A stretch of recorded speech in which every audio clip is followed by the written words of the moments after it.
Assalamualaikum warahmatullahi wabarakatuh. Alhamdulillahi rabbil alamin. Wassalatu wassalamu ala ashrafil anbiya'i wa imamil mursalin Sayyidina wa maulana Muhammadin wa ala alihi wa sahbihi ajma'in, amma ba'du. Ashabal fadail, para jamaah Facebook yang berbahagia, mari kita lanjutkan kajian Fiqhuz Zakah karya Al-Imam Yusuf Al-Qaradawi dalam rangka melecutkan motivasi kita untuk menggerakkan potensi zakat, infak, dan sedekah di lingkungan kita semua, wabil khusus terus mengembangkan kotak-kotak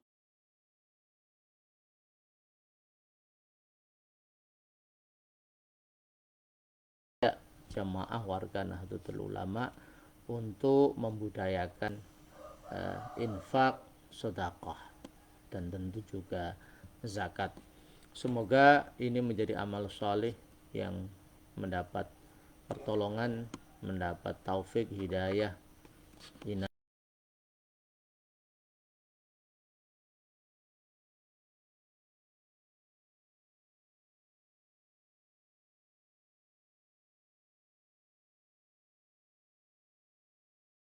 bidang ekonomi, di bidang pendidikan, di bidang sosial, di bidang budaya, dan lain-lain. Ila mu'allifi hadzal kitab al-Imam Yusuf Al-Qaradawi wa jami' muassisi jam'iyatina Nahdlatul Ulama wa mutawwiriha wa muharrikiha wa ulama'iha wa a'dha'iha wa bil khusus ila ruhi Syekhina Ahmad Fajmi Munji wa Syekhina Abdul Kamal wa Syekhina Muhammad Ahmad Sahal Mahfud wa Syekhina Ahmad Nafi Abdillah wa Syekhina Zainuddin Dimyadi wa Syekhina Al-Fatah Yaqub wa Syekhina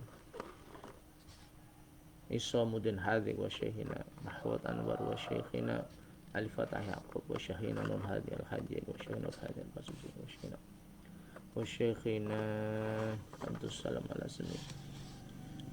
Semua guru-guru kita yang mendahului kita, segenap ulama-ulama Nahdlatul Ulama, warga Nahdlatul Ulama yang sudah mendahului kita, semoga di alam barzah Allah melimpahkan ampunan, kasih sayang, dan kita diberikan hayatan thayyibah, kehidupan yang berkualitas, kehidupan yang mendekatkan diri kepada Allah dan menebarkan keadilan, kesejahteraan, kedamaian bagi sesama. Lahumul Fatihah.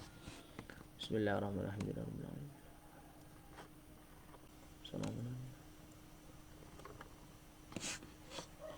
Bismillahirrahmanirrahim. Kita lanjutkan Fiqhuz Zakah juz 1 halaman 163. Al-Imam Yusuf Al-Qaradawi mendeskripsikan dengan gamblang mengapa dia memilih pandangan bahwa setiap harta yang produktif ekonomis, bernilai materi, bernilai ekonomis, artinya tumbuh dan berkembang, itu wajib mengeluarkan zakat. Karena keumuman lafaz al-amwal, di mana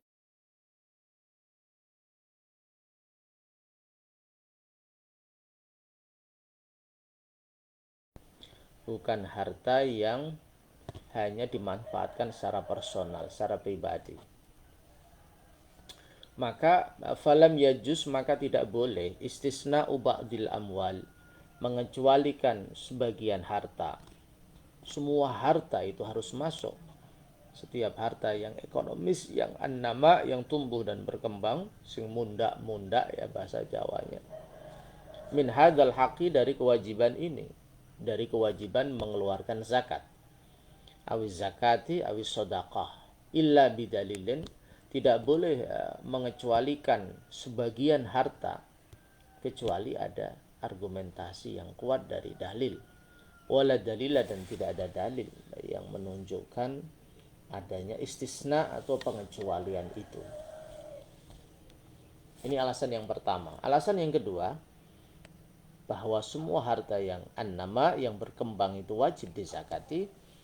Inna kulla ghaniyin, sesungguhnya semua orang kaya, fi hajatin, punya kebutuhan, ila ayyatazakka, untuk membersihkan diri, wa yatatahhara, mensucikan diri. Orang yang bergelimang harta, orang yang hartanya triliunan, miliaran, itu butuh untuk menyucikan, untuk membersihkan hartanya. Yatazakka bil badli wal infaq. Dia membersihkan hartanya itu dengan cara memberikan harta itu dan menginfakkan harta itu kepada orang lain, wabil khusus kepada orang-orang yang membutuhkan. Sehingga hartanya ini menjadi barokah karena bisa menjadi penyambung kesejahteraan orang lain, memberikan kebahagiaan, idkhalus surur kepada orang lain. Wa yatatahharu min radhilatis syuhi. Dia juga bisa menyucikan dari penyakit kotor yang namanya asyuh, kikir, bakhil. Wa hubbil ananiyah, dan bisa menyucikan jiwanya dari cinta egoisme, hanya mementingkan kepentingan sendiri. Jadi dengan berinfak, dengan berzakat, hartanya bermanfaat bagi orang banyak. Dengan berinfak dan berzakat, penyakit kikir dan egoisme pribadi, hanya mementingkan dirinya sendiri, bisa dia sucikan. Jadi harta ini bermanfaat dengan diberikan kepada orang lain. Di satu sisi mentalitas orang kaya ini menjadi terhindar dari penyakit asyuh, penyakit kikir, penyakit bakhil, dan penyakit hanya mementingkan dirinya sendiri. Allah berfirman, ya, fa amma man a'ta wattaqa wa saddaqa bil husna fasanuyassiruhu lil yusra. Barang siapa yang suka memberi, takwa kepada Allah, membenarkan sesuatu yang baik, maka Allah akan mudahkan bagi dia segala sesuatu. Tapi kan wa amma man bakhila wastaghna wa kadzdzaba bil husna fasanuyassiruhu lil usra. Tapi orang yang bakhil, merasa dirinya cukup, tidak butuh bantuan orang lain, tidak butuh Allah, dia mendustakan sesuatu yang baik termasuk hari kiamat, dia berpikir tidak ada pertanggungjawaban ke harta yang dia miliki, fasanuyassiruhu lil usra. Allah akan tunjukkan kepada dia jalan yang susah, jalan yang sempit, jalan yang penuh dengan kesukaran. Jadi dengan berinfak, bersedekah, berzakat, seseorang bisa menyucikan mentalitas kikir di dalam jiwanya. Di sisi yang lain dia bisa menyucikan hartanya, memberikan kemanfaatan kepada orang lain, fakir miskin misalnya. Walihada, dan karena alasan inilah qala, berfirman sabda Allah Ta'ala, khudh min amwalihim shadaqatan tutahhiruhum wa tuzakkihim biha. Khudh, ambillah min amwalihim, dari harta-harta orang-orang kaya itu, shadaqatan, bersedekah. Ambillah sedekahnya, ambillah zakatnya. Di mana fungsi sedekah atau zakat itu? Tutahhiru, yang bisa menyucikan sedekah itu, hum, kepada orang-orang muslim, wa tuzakki, dan bisa membersihkan. Sedekah itu him, biha, dengan sedekah.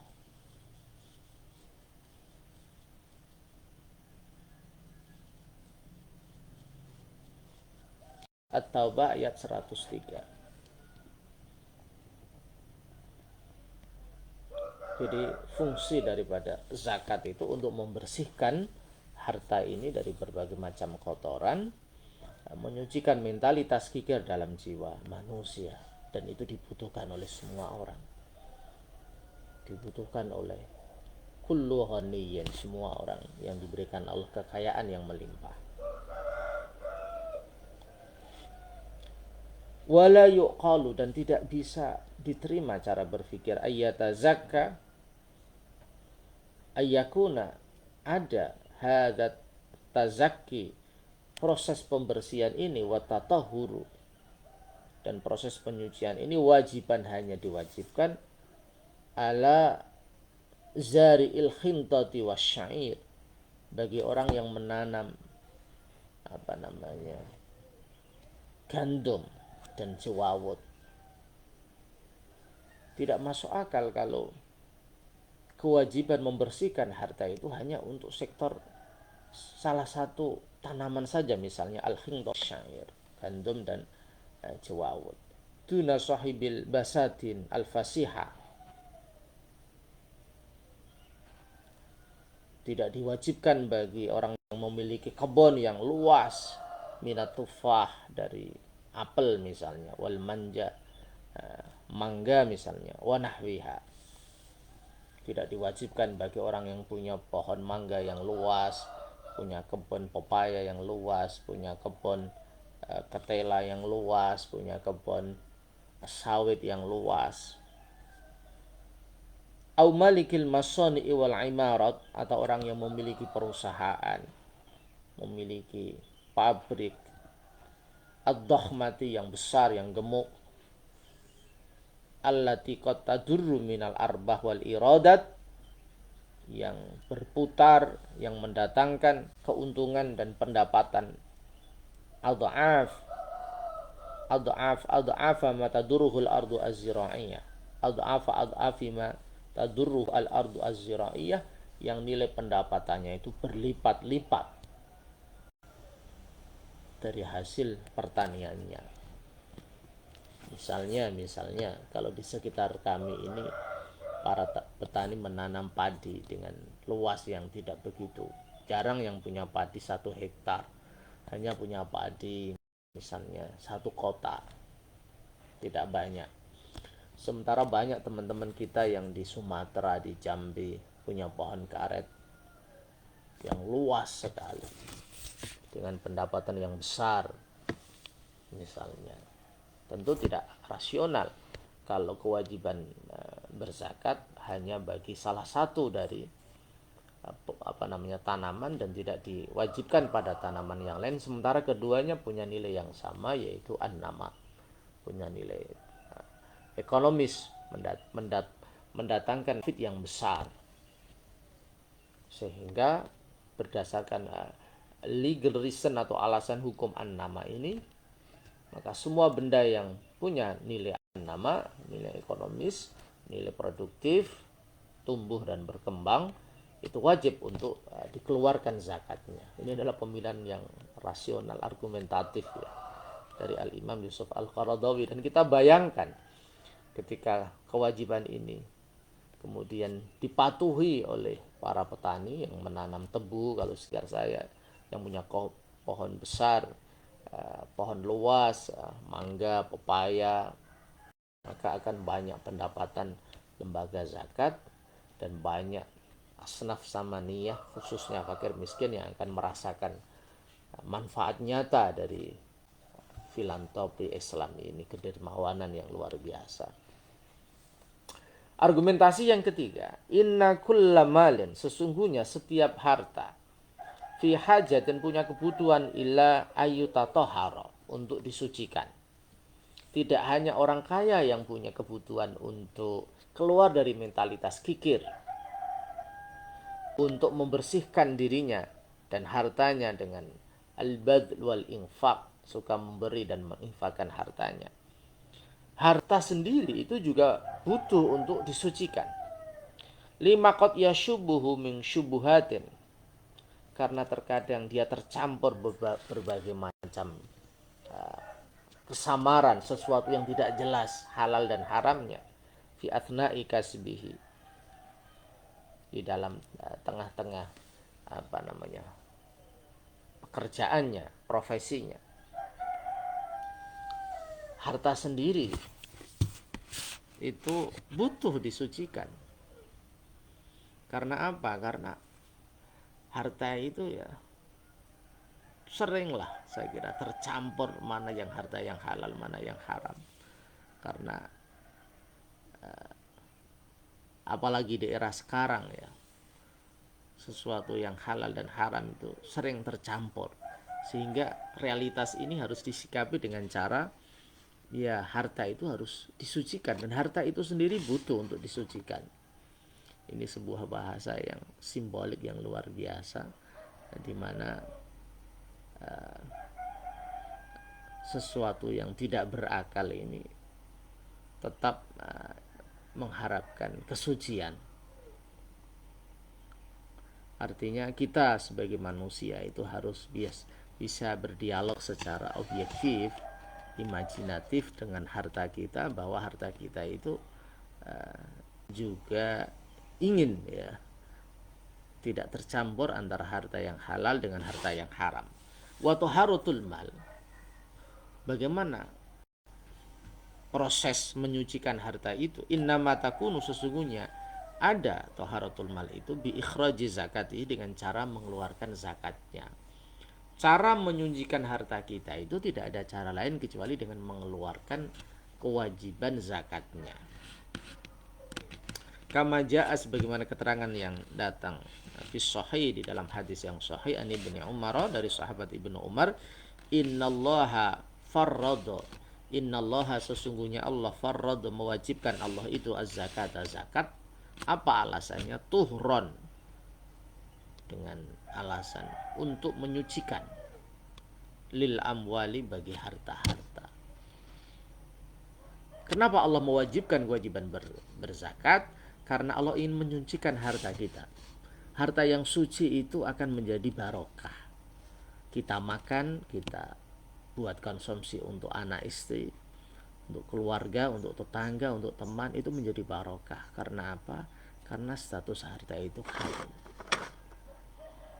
Jika harta itu haram, kata Imam Ghazali di dalam kitab Al-Ikhya, banyak sekali afat, banyak sekali bencana, banyak sekali dampak negatif yang akan kita rasakan, baik berkaitan dengan kedekatan kita kepada Allah Subhanahu wa taala maupun kedekatan kita kepada sesama manusia.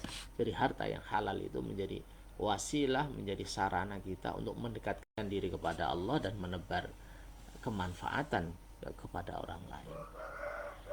Kalau harta kita sucikan dari sesuatu yang kotor, sesuatu yang najis, sesuatu yang hukumnya tidak jelas, apalagi yang haram, maka harta yang kita gunakan untuk makan, untuk kebutuhan sehari-hari ini menjadi barokah, dan kualitas kehidupan kita menjadi barokah, menjadi produktif, menjadi positif, menebarkan energi positif di tengah-tengah keluarga kita, di tengah masyarakat kita. Wa kamalan, sebagaimana keterangan ruwiyah yang diriwayatkan, fi ba'dil hadis, di dalam sebagian beberapa hadis, bagaimana sabda Nabi, idza addaita, ketika engkau membayar zakat malika, zakat hartamu, kau tunaikan harta zakatmu, faqad adhabta, maka sungguh engkau telah menghilangkan, faqad adhabat, maka sungguh zakat itu telah menghilangkan angka dari kamu, syarrahu, kejelekan dari harta kamu. Jadi ketika engkau menunaikan, membayar zakatmu, maka zakat yang engkau bayarkan itu akan menghilangkan kejelekan hartamu. Masya Allah, kita punya harta 1 miliar, kemudian kita zakati 25 juta, maka 25 juta ini akan menghilangkan kejelekan 975 juta yang kita miliki, 2,5% dari harta kita misalnya.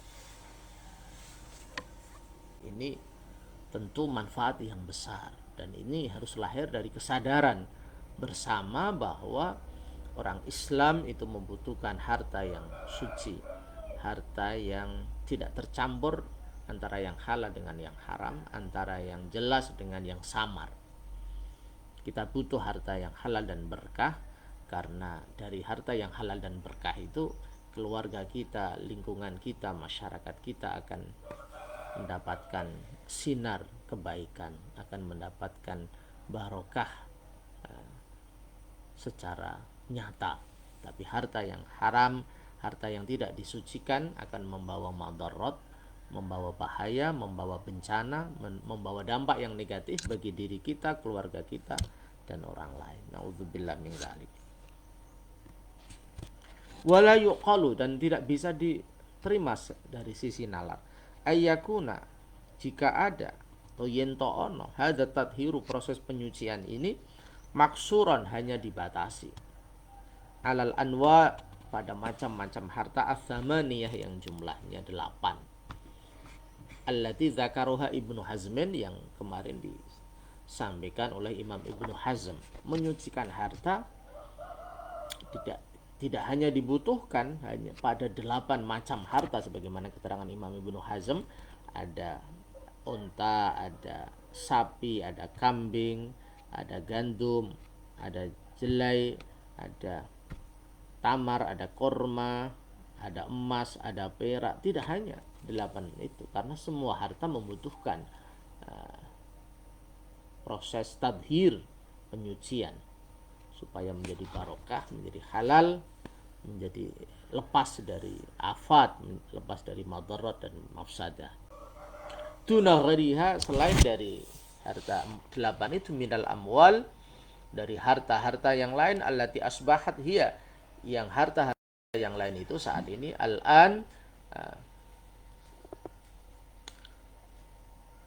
ibadah sarwah, menjadi pilar kekayaan al-ahliyati, yang bersifat keluarga, wal hukumiyati, dan negara. Sementara harta-harta yang lain saat ini justru berubah menjadi pilar ekonomi utama, baik untuk keluarga, masyarakat, maupun negara. Fakullul amwal, maka satu kesimpulan yang dahsyat, fakullul amwal, maka semua harta, fi hajatin, punya kebutuhan, illa ang tutatohar, untuk disucikan harta itu. Profesi kita misalnya sebagai seorang mubalek, sebagai seorang artis, sebagai seorang komisaris, sebagai seorang dokter, sebagai seorang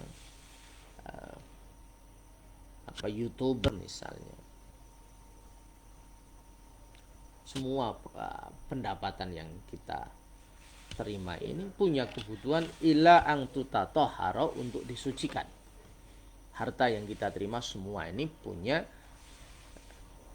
kebutuhan untuk kita butuh untuk mensucikan, karena kita butuh mengkonsumsi harta, menggunakan harta itu untuk kebutuhan kita, baik primer, sekunder, maupun tersier. Wa yadhhaba, dan hilang syarruha, kejelekan amwal, harta kita itu, bizakati, dengan zakat. Ketika kita zakati harta kita itu, maka zakat itu akan membersihkan harta kita itu dan menghilangkan efek negatif, menghilangkan dampak negatif, menghilangkan potensi kejelekan yang ada di dalam harta itu. Jadi jangan berpikir bahwa kita punya kekuasaan mutlak terhadap harta itu. Harta yang tidak kita zakati, kita campur dengan harta yang lain, sebagaimana keterangan yang dulu, ma khalatat az-zakatu malan illa ahlakathu. Ketika harta zakat itu bercampur dengan harta yang lain, artinya belum dikeluarkan harta itu, dia akan menghancurkan harta yang lain. Karena apa? Karena Allah. Karena lillahi ma fis samawati wa ma fil ard. Allah yang memiliki langit dan bumi ini, dan Allah yang menciptakan hukum itu. Dan dari sini kemudian kita menjadi faham bahwa harta yang kita miliki itu tidak hanya milik kita, berasal dari Allah, harus kita tunaikan sesuai dengan ajaran-ajaran Allah, dan kita punya kewajiban supaya harta ini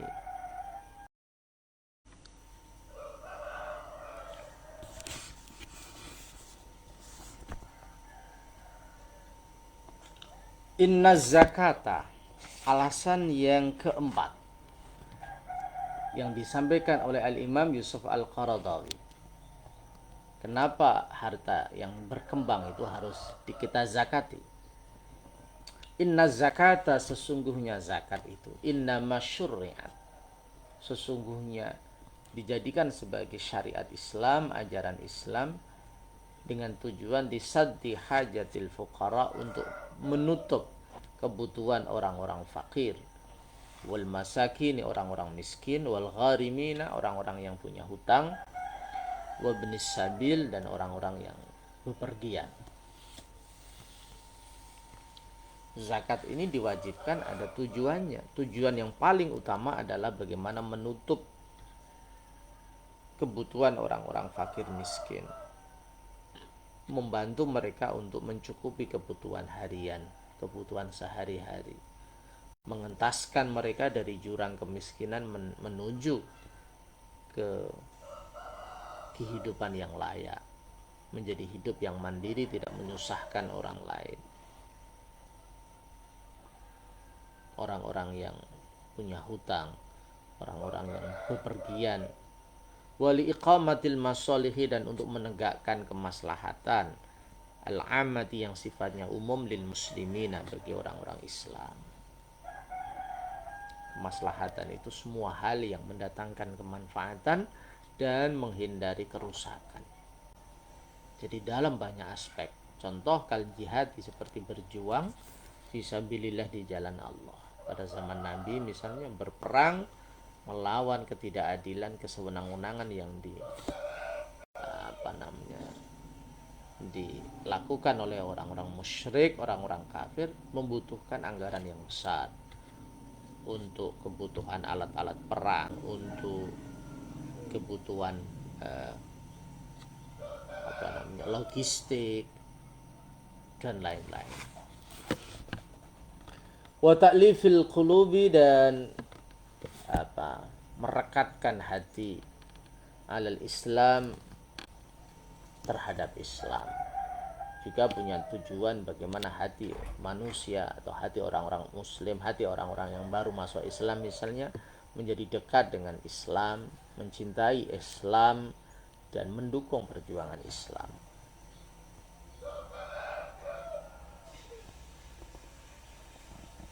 Wal wila'i li ahlihi, dan bisa terus menerus bisa continue untuk mencintai Islam, ahlul Islam. Wa i'anati kulli gharimin, dan menolong orang-orang yang terjerat hutang, li islahi dzatil bain, dengan hutang dengan tujuan mendamaikan permusuhan yang ada di masyarakat. Wa nahwi dzalika, dan tujuan yang lain, mimma, dari sesuatu yang tazu bihi dinul Islam, yang menjadi mulia, menjadi luhur dengan sesuatu itu agama Islam, wa daulatu, dan negara Islam. Jadi Islam dengan zakat ini betul-betul hadir untuk aspek sosial, ekonomi, membantu kebutuhan ekonomi orang-orang yang tidak berdaya. Islam hadir untuk meningkatkan potensi umat Islam pada semua hal yang mendatangkan kemaslahatan, meningkatkan kualitas keilmuan umat Islam, merekatkan solidaritas sosial umat Islam, mengembangkan sentral-sentral industri, sentral-sentral keagamaan Islam, dan lain-lain. Jadi zakat ini berfungsi sangat besar di dalam membangun peradaban Islam dalam konteks ekonomi, sosial, pendidikan, bahkan politik kebangsaan, politik yang menebarkan nilai-nilai kemanfaatan real di tengah-tengah kehidupan berbangsa dan bernegara. Wasaddu hadhil hajat, menutup kebutuhan-kebutuhan ini, wa tahqiqu hadhil masalih, dan membuktikan, mewujudkan kemaslahatan ini di dalam kehidupan kita. Wajibun, hukumnya wajib, ala kulli dzimalin, bagi setiap orang yang diberikan Allah harta. Jadi orang yang punya harta punya kewajiban bagaimana menegakkan ajaran zakat ini, supaya zakat ini bisa menjadi instrumen untuk menegakkan keadilan ekonomi umat. Lebih dari itu, zakat bisa menjadi instrumen sarana untuk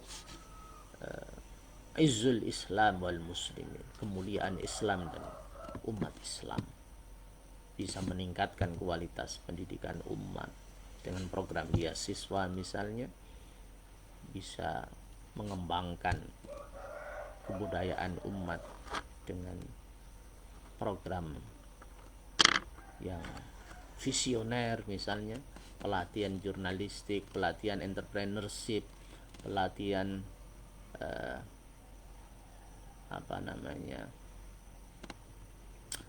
manajemen, kapasitas kelembagaan, pelatihan media dan lain-lain. Besar sekali yang bisa dilakukan oleh lembaga zakat.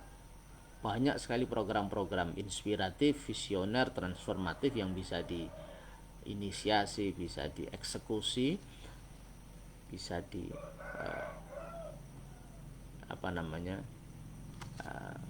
jadikan sebagai gerbang kebangkitan Islam. Jadi orang-orang kaya harus punya visi ke sana, bahwa harta yang dia keluarkan akan menjadi pintu masuk yang luar biasa dalam mengembangkan agama yang kita cintai ini. Karena Islam akan hadir di tengah-tengah masyarakat dengan bukti yang real, yang nyata, membantu ekonomi masyarakat kita, mengembangkan tempat-tempat ibadah, menyebarkan ajaran-ajaran nilai-nilai yang positif di tengah-tengah masyarakat dan lain-lain. Wa minal mustab'adi,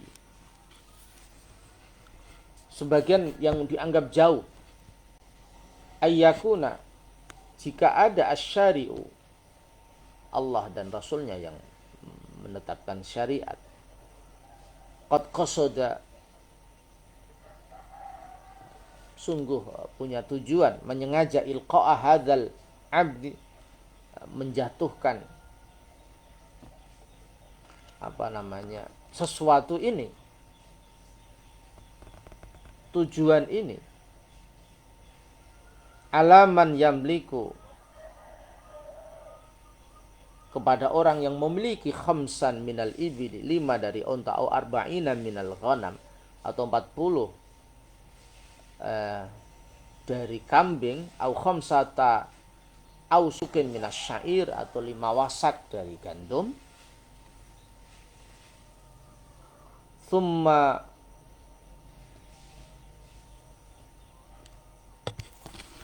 ya'fi, kemudian syariat atau Allah dan Rasulnya itu kemudian mengampuni, memaafkan kibarar ra'samiliyin, orang-orang yang punya modal yang besar, orang-orang yang punya harta miliarder, triliuner, alladzina yamlikuna, di mana mereka memiliki azumal masani, perusahaan-perusahaan yang besar,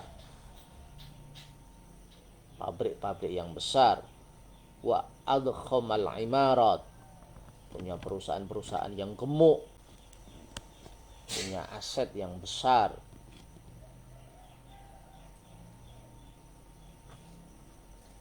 menyebar di berbagai dunia, punya bisnis hotel, punya bisnis retail, punya bisnis pertambangan, macam-macam, baik di Jawa, di luar Jawa, bahkan di luar negeri, banyak sekali. Awil atiba, atau para dokter, wal mahamin, para pengacara, wa kibarul muwadzibin, dan pegawai-pegawai yang besar yang sudah masuk eselon 1, 2 dengan gaji yang fantastis, warijal nihal al-khurra, dan orang-orang yang punya profesi yang bebas, profesi yang tidak terikat oleh negara, alladzina yaksibuna fil yaumil wahid, orang-orang yang di dalam sehari dia bekerja, ma yaksibu, dia mendapatkan hasil pekerjaannya itu sahibul khamsah, jadi sehari dia bekerja itu bisa mendapatkan hasil yang sama dengan orang-orang yang bekerja memelihara minal ibili, onta, abil khamsa min ausukis syair, atau 5 wasak dari gandum, fi sanawat. Sehari mereka bekerja itu nilainya sama dengan 5 tahun petani padi itu bekerja. Dan ini banyak sekali yang yang terjadi. Jadi apa yang disampaikan Al-Imam Yusuf Al-Qaradawi itu realistis. Apa yang sekarang terjadi. Ada dalam salah satu acara ya di Kabupaten Pati misalnya, Ketua Basnas pada saat itu diwakili oleh Pak Ahyani, sosialisasi zakat di Kabupaten Pati, menyampaikan bahwa ada satu profesi yang dalam satu kontrak sekali tayang itu 150 juta. Kalau dia sehari aja 5 kontrak, 5 tayang, itu bisa dihitung 150 juta kali 5. Ini coba bayangkan dengan petani di sekitar kita. Tidak banyak yang mencapai 5 wasak misalnya, atau mencapai 5 wasak kemudian dikurangi kebutuhan untuk pemeliharaan mulai awal sampai akhir. Kalau mereka justru diwajibkan, tetapi profesi-profesi yang sekali tayang itu 150 juta sekali tayang, dan 5 hari bisa sampai 5 kali tayang, itu tentu sebuah ketidakadilan dan cara berpikir yang tidak komprehensif, yang tidak substantif, yang tentu itu kemudian membuat potensi zakat kita menjadi sempit dan terjadi ketimpangan ekonomi dan sosial yang sangat besar. Wa fikratul Islam fil mal, pemikiran Islam di dalam harta itu, annau fil haqiqati malullah, sesungguhnya harta itu semuanya hakikatnya adalah hartanya Allah. Wa annal insana, dan sesungguhnya manusia, mustakhlafun fi, itu diberikan kemampuan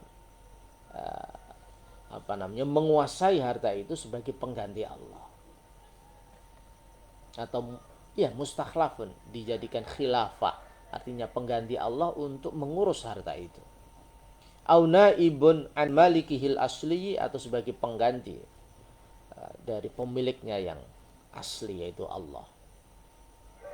Wa anna li ikhwanihi, dan sesungguhnya bagi teman-temannya, saudara-saudaranya, al-fuqara, yang fakir, wa dzawil hajat, yang mempunyai banyak kebutuhan, haqqan, ada hak, ada kewajiban, fi hadzal mal, di dalam harta itu.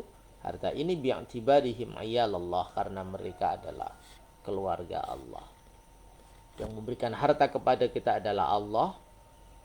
Kita diberikan tugas untuk mengatur harta itu, memanage harta itu sesuai dengan aturan Allah, dan Allah mewajibkan kepada orang yang diberikan kelimpahan rezeki itu supaya harta itu dia keluarkan untuk orang-orang yang membutuhkan. Karena semua manusia, wabil khusus tentu umat Islam, adalah iyalullah, keluarganya Allah. Wa kadzalika, dan begitu hukumnya, al-masalihul ammatu, kemaslahatan umum, lil millati, untuk agama. Tidak hanya bagi manusia, tapi zakat itu juga bagi kemaslahatan umum untuk mengembangkan potensi keagamaan kita, meningkatkan meramaikan rumah ibadah, masjid, musola, lembaga pendidikan, madrasah, pondok pesantren, dan lain-lain.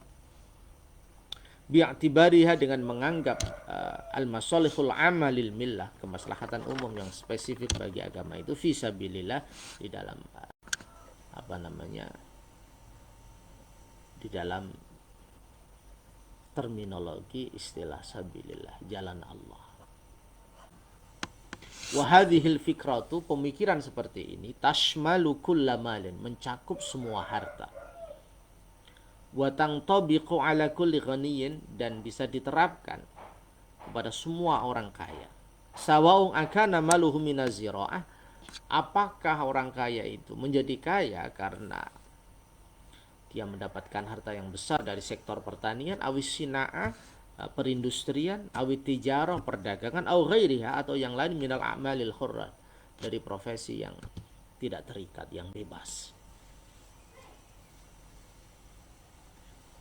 Karena semua harta itu bisa digunakan untuk menutup kebutuhan ekonomi orang-orang yang membutuhkan, fakir miskin, ibnu sabil, bisa mengembangkan potensi keagamaan Islam, meramaikan masjid, musola, menyebarkan nilai-nilai agama kita yang progresif, yang dinamis, yang transformatif, yang menggugah kesadaran umat Islam untuk bergerak maju, membangun peradaban Islam yang rahmatan lil alamin, kemudian melakukan kegiatan-kegiatan yang menunjukkan kemuliaan Allah dan Rasulnya, Izzul Islam wal Muslimin, maka kewajiban ini tidak hanya spesifik bagi satu harta, tapi mencakup semua jenis harta.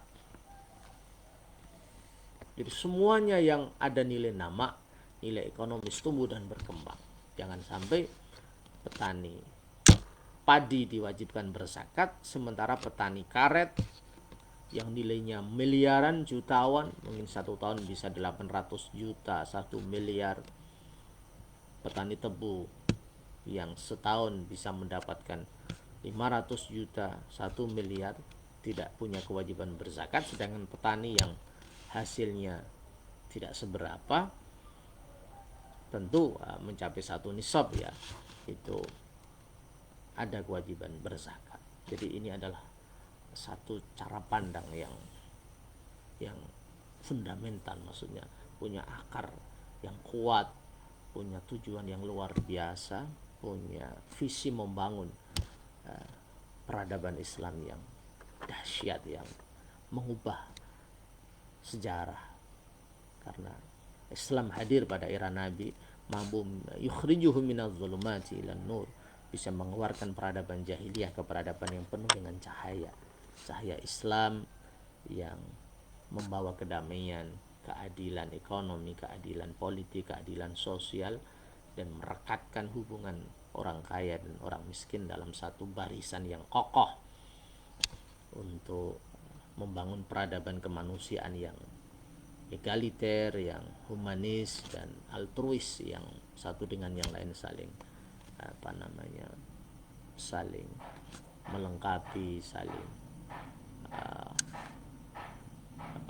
memajukan, saling membantu sesama. Ini alasan yang keempat. Sekarang alasan yang kelima. Mengapa semua harta yang berkembang itu wajib zakat? Innal qiyasa, sesungguhnya qiyas, analogi penyamaan hukum, aslun itu satu dasar, min usulis syariah, dari berbagai dasar syariah. Ingda jumhuril ummati, menurut mayoritas umat, ulama-ulama kita. Wa in khalafa, senajan meskipun bertentangan atau berbeda fi dzalika, di dalam urusan kias itu, Ibnu Hazmin, Imam Ibnu Hazm, wa ikhwanuhu, dan teman-temannya minaz zahiriyah, dari golongan zahiriyah. Walihada, dan karena ini bahwa kias itu menjadi sumber utama Islam setelah Al-Quran, As-Sunnah, Ijma', naro, saya melihat, qiyasa kulli malin, menyamakan semua jenis harta, namin, yang tumbuh dan berkembang, yang bernilai ekonomis produktif, alal amwal, dikiaskan pada harta-harta, allati akhadha, yang mengambil minha, dari harta itu, ar-rasul, utusan Allah, wa ashabuhu, dan sahabat-sahabat ar-rasul, az-zakata. Jadi semua harta yang bernilai ekonomis dikiaskan dengan harta yang pada zaman Nabi diwajib diambil zakatnya dengan jalan qiyas. Kenapa? Nah, karena dengan jalan qiyas itu horizon pemikiran Islam menjadi luas, spektrum pemikiran Islam menjadi adaptif, bisa menyesuaikan diri dengan perkembangan zaman. Kekayaan-kekayaan yang ada di banyak negara yang tentu berbeda dengan yang ada di Madinah atau di Makkah, itu menjadi bisa klop ya, dengan alasan an-nama, dengan ilat an-nama, bahwa harta itu bernilai ekonomis produktif, harta itu selalu mengalami peningkatan, pertumbuhan yang melaju secara kencang. Fanahnu, maka kita naqta'u, memutuskan, bi anna syari'ata, memastikan, bi anna syari'ata, dengan bahwa sesungguhnya syariat itu la tufarriqu, tidak membedakan, baina mutamathilaini, di antara dua hal yang nilainya sama. Kama la tajma'u, sebagaimana syariat Islam itu tidak mengumpulkan baina mukhtalifaini, di antara dua hal yang berbeda fil hukmi, di dalam hukum. Maka fanahnu, maka kita, hina nahkumu, ketika memberikan hukum kita, biwasatotil qiyas, dengan perantara qiyas, biwujubi zakat, dengan kewajiban berzakat, fi malin, di dalam harta, innama nuhakimu asyar'a nafsahu, sesungguhnya kita juga membuat keputusan syarak.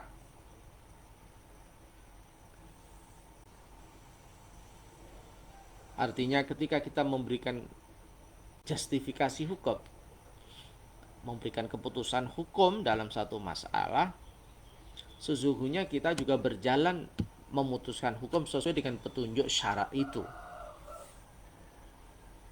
Karena Allah dan Rasulnya dengan dalil yang ada di dalam Al-Quran dan Sunnah itu menjadi jembatan bagi ulama-ulama untuk mengembangkan pada kasus-kasus baru yang selalu bermunculan. Falayah sahada, maka ini maksudnya menggunakan qiyas untuk menjawab persoalan-persoalan baru, mengembangkan dimensi Islam secara luas. Minas syar'i, dari syariah, fiddini, di dalam agama, bima, dengan sesuatu, lam ya'zan, yang tidak memberikan izin, bih, dengan ma'allahu Allah. Jadi menggunakan qiyas itu bukan membuat syariat baru yang tidak mendapat izin dari Allah, bukan. Wa khosotan, dan khususnya idza arafna, ketika kita mengetahui ma zakarna, ma sesuatu zakarna yang aku sebutkan, fil muqaddimati, di dalam pendahuluan. Dulu sudah saya sampaikan, anna zakata laisat min umuril ibadah al-mahdhah. Sesungguhnya zakat itu tidak termasuk urusan-urusan ibadah yang murni. Bal hiya, justru zakat itu juz'un, satu bagian, minan nizam al-mali, dari aturan-aturan harta, wal istimai, dan masyarakat atau sosial fil Islam. Zakat ya tetap bernilai ibadah, tetapi tidak hanya ibadah saja, tidak hanya ibadah vertikal, tetapi juga ibadah horizontal, ibadah yang di situ kuat dimensi sosialnya, yang di situ terdapat kandungan manajemen ekonomi, kandungan ekonomi harta yang luar biasa. Ini alasan yang kedua. Ya, alasan yang kelima. Kalian alasan yang terakhir, insyaallah. Innana, sesungguhnya kami, la nu'aridu, tidak menentang kami, fi hurmati malil muslimi, di dalam kemuliaan harta umat Islam, wa haqqihi, dan hak harta itu bagi orang Islam, fi milkiyatihi, di dalam kepemilikan harta itu, al khassati, yang khusus. Kita kemudian tidak mengganggu. Ini kenapa Al-Imam Yusuf Al-Qaradawi kok mengharuskan semua jenis harta bagi yang bernilai ekonomis. Itu bukan dalam konteks mengganggu, merisaukan pemilik harta itu. Tetap kita menempatkan pemilik itu secara spesifik. Walakinnana, tetapi kita itu, nara, melihat, anna haqqallahi, sesungguhnya hak Allah, wa bi ibadatin ukhra, dan dengan redaksi yang lain, haqqal jamaah, haknya umat Islam ini, fi malihi, ada di dalam hartanya. Jadi jangan hanya melihat itu harta kamu, tetapi lihat di situ ada hak Allah, ada hak umat Islam, ada hak jamaatul muslimin yang harus ditunaikan di dalam harta itu.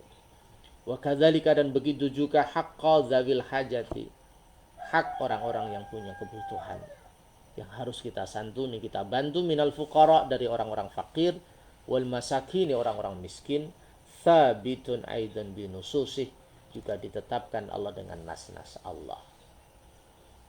Oleh karena itu orang-orang yang diberikan limpahan rizki oleh Allah harus satu pemikiran bahwa hartanya itu ada hakullah, hakul jamaah. Hak Allah dalam konteks ini adalah hak orang-orang yang membutuhkan harta itu, baik orang fakir miskin, baik untuk mengembangkan Islam, masalihul ammah, kemaslahatan umum, dan lain-lain.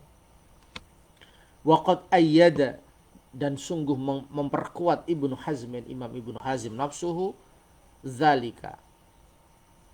Imam Ibnu Hazm juga menguatkan hal ini.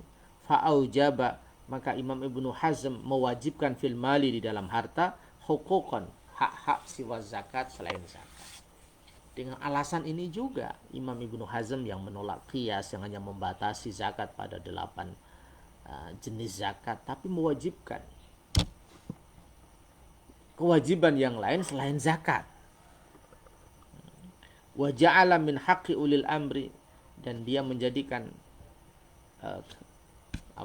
menjadi tanggung jawab pemerintah, ijbarul aghniya, memaksa orang-orang kaya, ala adaiha, untuk menunaikan harta-harta orang-orang kaya itu, lil fuqara, bagi orang-orang fakir. Imam Ibnu Hazm juga punya pandangan, selain zakat, orang-orang kaya harus membantu kebutuhan hidup orang-orang fakir. Wa ja'ala min haqqil fakir, dan Imam Ibnu Hazm juga menjadikan salah satu hak orang fakir, ayyuqatila, boleh berperang, min ajli dzalika, untuk mendapatkan haknya pada orang-orang kaya. Wala ya'ridu nafsahu lil halaka, dan tidak tidak peduli ketika dirinya itu akan mengalami kehancuran. Artinya orang-orang fakir miskin ini yang harus dicukupi kebutuhannya, ternyata orang-orang kaya ini egois, anania, hanya mementingkan dirinya sendiri. Maka orang-orang fakir ini diperbolehkan oleh Imam Ibnu Hazm untuk menuntut haknya, meskipun dengan jalan yang terakhir, itu jalan paksa. Oleh karena itu, kewajiban pertama menurut Imam Ibnu Hazm adalah ulil amri, negara harus hadir untuk memaksa orang kaya supaya berderma kepada orang-orang fakir miskin.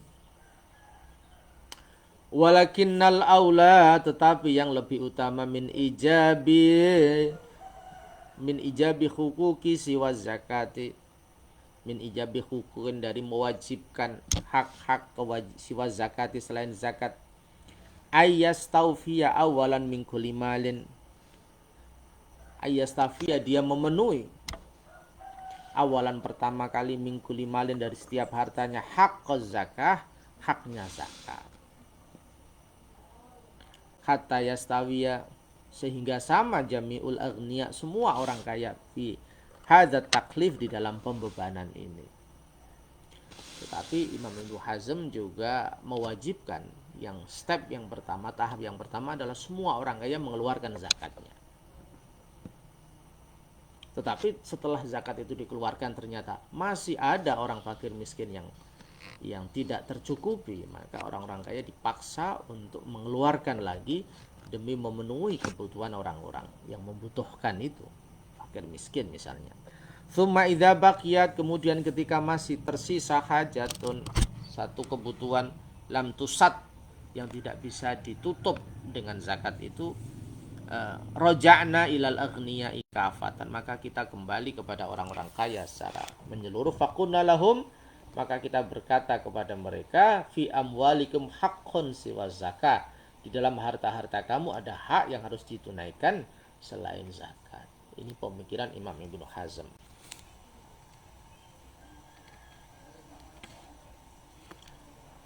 Baqiyat, tersisa, syubhatun, kesamaran, syubhatu adami akhzihi, kesamaran Nabi tidak mengambil az-zakat, zakat, min ba'dil amwal, dari sebagian harta-harta, an-namiyati, yang produktif, yang ekonomis, yang tumbuh berkembang, fi asrihi, wa rudda 'alaiha min nahiyataini. Memang masih ada syubhat kenapa harta-harta yang berkembang pada masa Nabi itu tidak diambil zakatnya. Nah, ini ditolak dengan min nahiyataini, dari dua aspek, dua sudut pandang, dua sisi. Al-ula, yang pertama, anna nama'aha, sesungguhnya tumbuh berkembangnya zakat, kana dhaifan, lemah, pertumbuhannya itu tidak kuat, pertumbuhannya itu tidak produktif ya, tetapi lambat. Fa'afa anha takhfifan, maka Nabi memaafkan hal ini, tidak diambil zakatnya, an ashabiha wa tasji'an, dan memberikan motivasi supaya berani berinovasi, berani mengembangkan lahum, kepada para sahabat. Jadi pertama adalah pertumbuhannya tidak cepat tetapi lambat, lemah. As-saniyatu, yang kedua, annahu taraka hali imani ashabiha wa dhamairihim, Nabi meninggalkan, tidak mengambil sebagian harta yang berkembang itu karena kualitas iman para sahabatnya dan alasan intrinsik, alasan yang tersimpan di dalam hati para sahabatnya. Artinya karena pada fase yang pertama di dalam Islam, sehingga tadris atau pentahapan itu sangat diperhatikan oleh Nabi. Jadi kondisi keimanan para sahabat itu dilihat oleh Nabi. Fa'adamu akhdhihi, maka Nabi tidak mengambil zakat dari harta itu. La yastalzimu, itu tidak kemudian difahami bahwa mereka tidak sama sekali, annahum la yakhrujun, bahwa sahabat itu tidak mengeluarkan. Kalau Nabi tidak mengambil, kemudian sahabat tidak mengeluarkan, tidak bisa dipahami itu.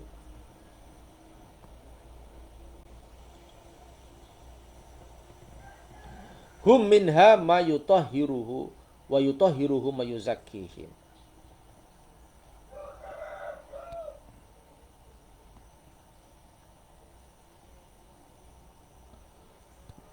Karena sebagian dari harta itu dikeluarkan oleh sahabat yang bisa menyucikan mereka dan bisa membersihkan mereka. Waqad alimu, dan sungguh mereka sudah tahu, min dinihim, dari agama mereka, anna fil amwali haqqan, sesungguhnya di dalam harta-harta mereka itu ada kewajiban, ada hak yang harus diberikan. Wa annahu la khaira fi malin la yuzakka, wa annahu, dan sesungguhnya sesuatu, la khaira, tidak ada kebaikan sama sekali, fi malin, di dalam harta, la yuzakka, yang tidak dikeluarkan zakatnya. Memang masih ada ya syubhat, kesamaran mengapa sebagian harta yang berkembang itu tidak diambil pada masa Nabi. Al-Imam Yusuf Al-Qaradawi memberikan dua argumentasi. Argumentasi yang pertama adalah nama dhaif, pertumbuhan harta itu tidak melesat tetapi lambat, sehingga Nabi memaafkan harta itu. Yang kedua, karena memperhatikan kualitas iman sahabat, yang perlu dibina secara bertahap. Dan jangan diambil kesimpulan ketika harta itu tidak diambil oleh Nabi kemudian tidak dikeluarkan zakatnya, karena kita husnudzon para sahabat Nabi memahami betul bahwa harta yang dizakat itu akan menyucikan harta itu dan akan menumbuh kembangkan harta itu. Para sahabat tahu bahwa di dalam harta itu ada kewajiban yang harus ditunaikan. Wa annahu la khaira fi malin la yuzakka. Ini tentu luar biasa. Tidak ada kebaikan, tidak ada dampak positif, dampak konstruktif dalam harta kita jika harta itu tidak kita keluarkan zakatnya. Ini sebuah statement yang dahsyat. Demikian kajian kita pada pagi hari ini. Semoga bermanfaat. Semangat kita untuk menebarkan koin kepada tetangga, teman, sejawat kita terus meningkat, sehingga one day 1000, sehari 500, 1000, atau one day 500, sehari 500, itu menjadi program andalan kita. Meskipun tidak banyak, tetapi kalau berkumpul satu kampung akan menjadi potensi yang luar biasa untuk menggerakkan perubahan yang positif di tengah-tengah masyarakat, baik dalam aspek sosial, membantu fakir miskin, aspek pendidikan, memberikan beasiswa kepada siswa-siswa yang berprestasi, kemudian meningkatkan kualitas tempat ibadah, masjid, musola, lembaga pendidikan, madrasah, pondok pesantren, TPG dan lain-lain. Semoga barokah dan menjadi energi kita, menambah energi kita untuk mengembangkan lembaga zakat, wabil khusus lembaga zakat infak sedekah Nahdlatul Ulama di Indonesia dan di seluruh PCI yang ada di luar negeri. Al-Fatihah. Bismillahirrahmanirrahim. Demikian, semoga bermanfaat. Kurang lebihnya mohon maaf. Wal afu minkum wallahul muwaffiq ila aqwamit thoriq. Assalamualaikum warahmatullahi wabarakatuh.